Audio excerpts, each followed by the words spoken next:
Hello. आज हम लोग इस वीडियो में प्रॉपर्टी ऑफ मैटर की चर्चा करेंगे। यानी कि जितने भी मैटर्स होते हैं सबके कोई ना कुछ गुण होते हैं जिससे हम क्या करते हैं, आइडेंटिफाई करते हैं कि which one belongs to which type of matter. Clear हो गया आपको? तो इस प्रकार से आज इस वीडियो में हम लोग चर्चा करेंगे कि जितने भी मैटर्स होते हैं सबके कोई ना कुछ क्या होता है, कैरेक्टर्स होते हैं। तो उसी की चर्चा हम लोग करेंगे। ठीक है, तो अगर देखेंगे कि जितने भी होते हैं सबका क्या होता है, यूनिक प्रॉपर्टी होता है। क्लियर? अब यूनिक प्रॉपर्टी होता है जिसकी सहायता से हम क्या करते हैं, आइडेंटिफाई कर लेते हैं कि ये कौन सा मैटर है। क्लियर?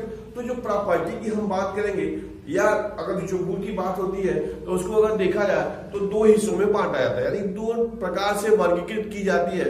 एक तो हो जाता है फिजिकल प्रॉपर्टी और दूसरा हो जाता है केमिकल प्रॉपर्टी। बात समझ में आया? यानी कि हम कह सकते हैं कि जो प्रॉपर्टी होता है वो दो प्रकार का होता है। यानी कि वो हो जाएगा फिजिकल प्रॉपर्टी, ठीक है, फिजिकल प्रॉपर्टी, और सेकेंड वन हम लोग कह सकते हैं केमिकल प्रॉपर्टी।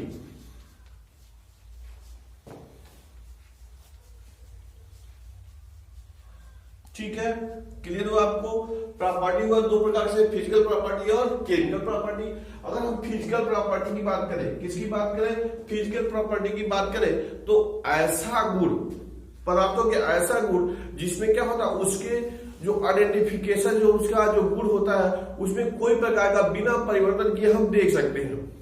कह सकते हैं कि ऐसा कैरेक्टर जिसमें हम क्या कर सकते हैं, बिना उसके कुछ तोड़े या बिना उसके नेचर को परिवर्तित किए हम क्या कर सकते हैं, देख सकते हैं। तो ऐसे जो प्रॉपर्टी होता है, ऐसे जो गुण होता है उसको क्या कहते हैं, फिजिकल प्रॉपर्टी कहते हैं। क्या कहते हैं, फिजिकल प्रॉपर्टी कहते हैं। तो कह सकते हैं कि ऐसा गुण यानी can be measured, can be measured या ऑब्जर्व। ठीक है, मेजर्ड किया जा सके या मापा जा सके विदाउट चेंजिंग द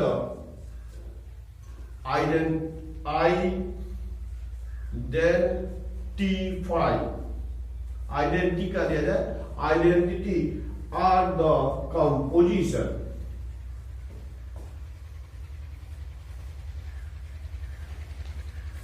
ठीक हो गया? यानी देखिए आपने लिखा कि फिजिकल प्रॉपर्टी में क्या हो गया कि पदार्थों के ऐसे गुण कैन बी, जिनको हम क्या कर सकते हैं, माप सकते हैं, मेजर कर सकते हैं। मेजर्ड यानी मापा जा सकता है या जिसे ऑब्जर्व किया जा सकता है, देखा जा सकता है विदाउट, बिना किसी प्रकार के, विदाउट यानी कि बिना किसी प्रकार के चेंजिंग, क्या उसमें कोई परिवर्तन नहीं किया।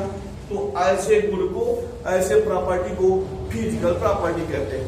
कितने लगे आपको कि फिजिकल प्रॉपर्टी क्या हो, पदार्थों के ऐसे गुण होते हैं जिसमें उसे किसी प्रकार के बिना परिवर्तन किए ही हम आसानी से उसमें देख सकते हैं या माप सकते हैं। इसको हम कहते हैं physical property. Clear?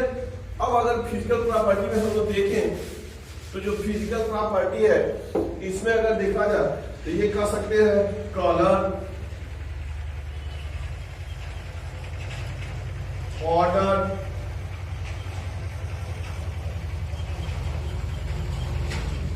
Melting point,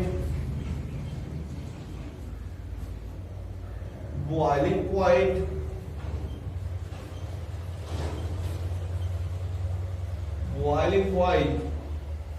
density,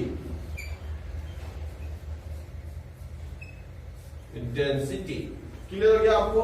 तो ये देखिए कि जो ये कैरेक्टर रहा, कौन कैरेक्टर हुआ, फिजिकल कैरेक्टर में अगर हम देखें तो सबसे पहले लिखा गया है कि पदार्थों के ऐसे गुण जिसमें बिना किसी परिवर्तन को आप देखते हैं। तो सबसे पहला कैरेक्टर है कलर।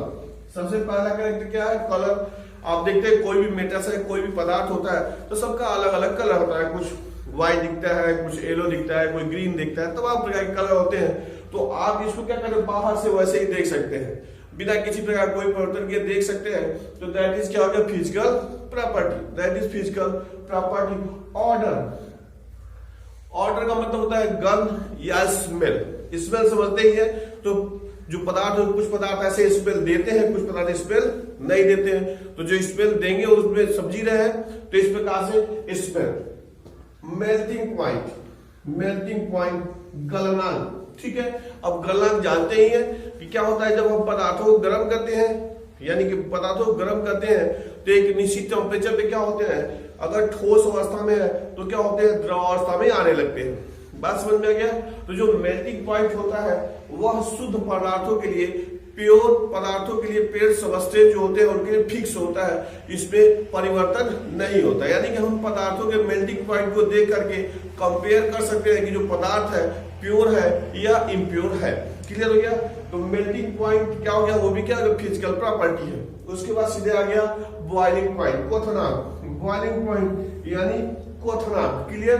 तो क्वथनांक समझते ही है, द्रव के साथ होता है, यानी कि क्या कहते हैं कि वह निश्चितता जिसपे कोई द्रव उबलने लगता है, बॉयल करने लगता है, that is known as boiling point.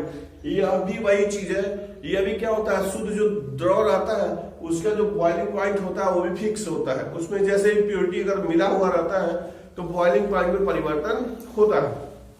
बात समझ में आ गया। तो बॉइलिंग पॉइंट और आ गया डेंसिटी। डेंसिटी यानी कि घनत्व। डेंसिटी यानी कि घनत्व। तो घनत्व, ये अब घनत्व के हिसाब से क्या होता है, वो पदार्थ कोई भारी होता है कोई हल्का होता है। जैसे हम बात करें उसकी रुई की बात करें, रुई समझती रहे, रुई कॉटन, रुई और साथ में लोहे की बात करें या स्टोन यानी पत्थर की बात करें, तो आप दोनों को एक बराबर आयतन लेंगे, एक बराबर आयतन लेंगे तो क्या होगा, एक हल्का महसूस होगा, दूसरा एक भारी महसूस होगा। तो जो हल्का है उसकी डेंसिटी कम है, उसकी डेंसिटी क्या है, कम है। और जो भारी है उसकी डेंसिटी अधिक है। डेंसिटी के लिए अगर देखेंगे तो D इक्वल टू होता है m/v। डेंसिटी यानी m क्या है, द्रव्यमान है, v उसका आयतन है। अब इसी से और इसको अगर हम स्पष्ट करते हैं तो इसको जो ये वॉल्यूम है उसको हम 1 कर दे तो ये उसके बराबर हो जाता है। ये इसके क्या हो जाता है, बराबर हो जाता है। तो कह सकते हैं एकांक आयतन में कि जो पदार्थ का जो द्रव्यमान होता है वो उसके घनत्व के बराबर होता है। क्लियर हो गया। तो जिसकी डेंसिटी अधिक रहेगी उसका भार अधिक रहेगा, और जिसकी डेंसिटी कम रहेगी उसका भार भी कम रहेगा। तो ये हो गया पदार्थ की क्या हो गई, डेंसिटी। तो ये अभी हम लोगों ने पढ़ा क्या हो गया, फिजिकल प्रॉपर्टी। क्या पढ़ा, फिजिकल प्रॉपर्टी।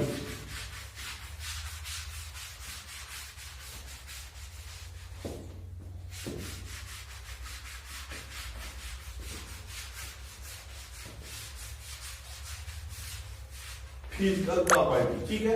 अब हम लोग चर्चा करेंगे केमिकल प्रॉपर्टी। किसकी चर्चा करेंगे, केमिकल प्रॉपर्टी की। तो हो गया, दूसरा लिख सकते हैं, दूसरा वाला हो गया chemical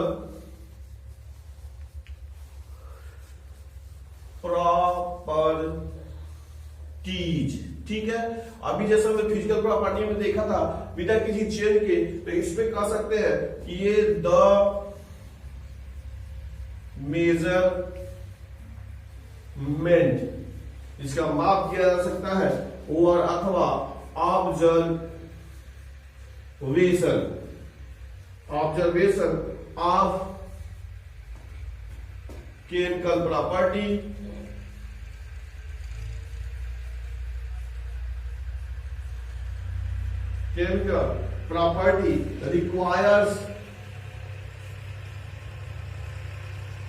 requires a chemical change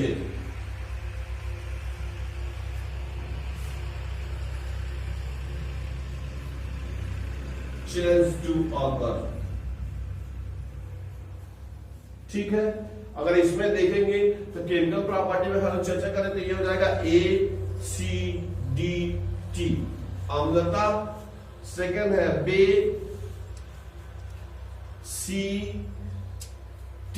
basicity, and है कंबस्टिबिलिटी।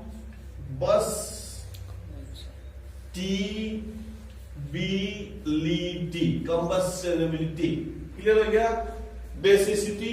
तो यहां आपने देखा कि क्या हो सकता है कि जो कौन प्रॉपर्टी है, केमिकल प्रॉपर्टी। केमिकल प्रॉपर्टी में क्या हो गया कि इसको हम माप सकते हैं या देख सकते हैं। कब रिक्वायर्ड केमिकल चेंजेस, जब उसमें किसी प्रकार का रासायनिक परिवर्तन होता है, केमिकल चेंजेस अगर होते हैं तो अभी वो दिखाई देगा, नहीं तो दिखाई नहीं देगा। तो ऐसे गुणों को क्या कहते हैं, केमिकल प्रॉपर्टी कर सकते हैं। बात समझ में आया? अब इसमें आपने देखा लिखा गया है एसिडिटी, अम्लता। एसिडिटी यानी कि अम्लता।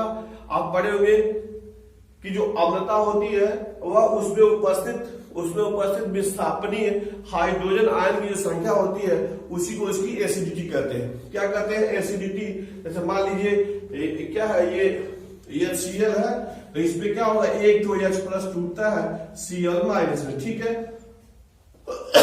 तो जितना ही उसमें क्या होता है, विस्थापनीय हाइड्रोजन आयन की जो संख्या होती है उसे उसकी क्या कहते हैं, एसिडिटी कहते हैं। उसी प्रकार की बेसिसिटी होती है। बात समझ में आया? और तो एसिडिटी हो गया विस्थापनीय H+ आयन की, तो जिसमें H+ अधिक रहेगा उसकी एसिडिटी अधिक रहेगी। क्लियर हो गया? और बेसिसिटी ये आप जानते हैं, जैसे NaOH है, ठीक है, तो इसमें जो विस्थापनीय क्या है, OH है, उसे वही उसकी क्या होती है, बेसिसिटी कहलाती है। अब जिसमें जितना विस्थापनीय OH रहेंगे, क्लियर, इसमें जितना विस्थापनीय क्या रहेंगे, OH रहेंगे, उसकी बेसिसिटी उतना ही अधिक रहेगी। और ये कंबस्टिबिलिटी यानी कि जो दहनशीलता कह सकते हैं, जलना। भाई कोई भी चीज जलता है तो कुछ जलेगा कुछ नहीं जलेगा, और जलता ही तो ऑक्सीजन की क्रिया होती है तभी जलता है। भाई किसी चीज से जब उसका ऑक्सीडेशन होता है तभी तो जलता है। तो ये प्रकार की ये कंबस्टिबिलिटी, एसिडिटी, बेसिडिटी, ये सारे के सारे जो कैरेक्टर है वो कौन प्रॉपर्टी है, केमिकल प्रॉपर्टी है। और इसके पहले आपने पढ़ा था फिजिकल प्रॉपर्टी। कोई दिक्कत? इस प्रकार से आपने फिजिकल प्रॉपर्टी और केमिकल प्रॉपर्टी देखा। इसके बाद हम लोग नेक्स्ट और प्रॉपर्टी के विषय में अध्ययन करेंगे। Okay, thank you.